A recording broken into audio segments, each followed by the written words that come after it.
welcome to my Castle on the Coast review.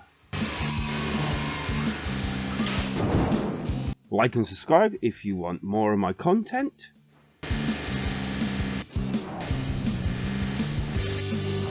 Thanks for joining me, Switchheads, and let's get into it, shall we?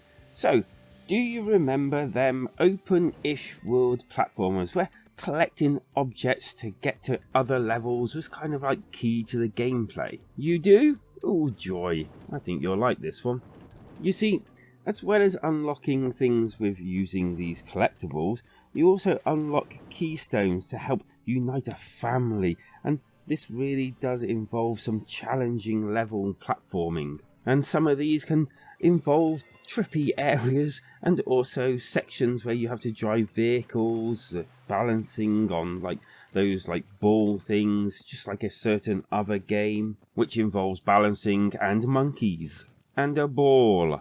And there's even parts of the game that you go under the water, and secret areas that you can find here and there, and creatures that you kind of have to fight-ish. This kind of involves a couple of attacks that you actually have in your arsenal, where you can swivel around and destroy things as well. All this also comes with a jump and kind of like pickups like jetpacks and all, which are pretty cool.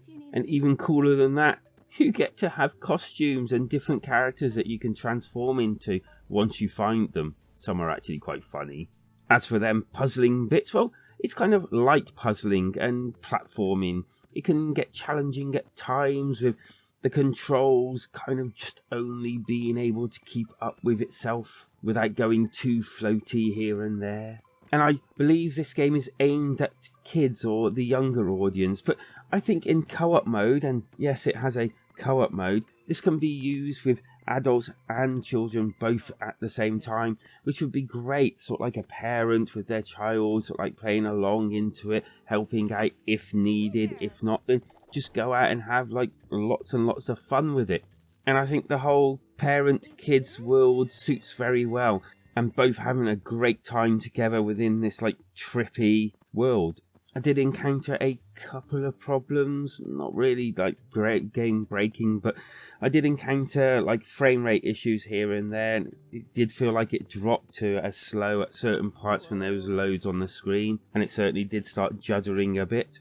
And when you speak to NPCs, normally it's written down the bottom, and sometimes that kind of sticks no matter how far away from the character you are, and doesn't really go until you speak to someone else or the same character again. And speaking of the speech, well, them graphics and sounds are quite well done.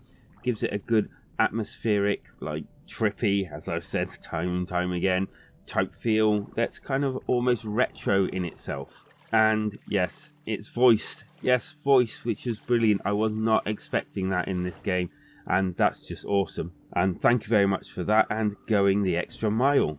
All the other sounds are kind of like what I expected, and pretty well what you need them to be as well. The good. All voiced. Loads to do and collect. Some good challenges to be had here, and the inclusion of co-op just adds to the whole thing. The bad. Frame rate dips here a little bit here and there, and those speech things that kind of hang around till you speak to some other person is a little bit annoying, not really a game breaker.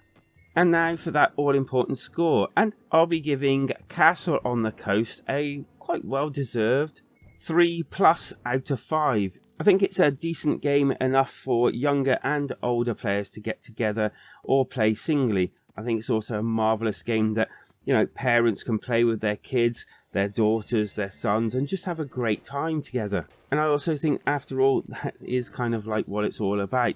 But it's good enough that you can play on your own as well, which is also great. And also George the giraffe that's actually depicted in here, it's his first actual outing in a game. And he's the official mascot of the Valley Children's Hospital in California. And I just wanted to mention it because obviously any, bringing of awareness to anything like this is just a great thing and definitely worth doing. So well done there. And as for my alternative, I'm going to mention Superland. It's a little bit different from this one, but, it's open world, there's some platforming, a little bit of fighting, some puzzles, and some neat ideas as well. But if you have a better alternative or anything you want to say about Castle on the Coast, then please drop it down in the comments. After all, that's where they belong. And so, why not hit that like and subscribe button if you've made it this far, or if you've not hit it before, and you've watched a few of my reviews. You know where I'm going on this one. Hit that like and subscribe button. And also, if you want to get more involved, come see us in our community Discord. We're nice and like-minded people that just like to chat about our favourite things. Mainly about the Nintendo Switch, though. Because life is better when we switch together.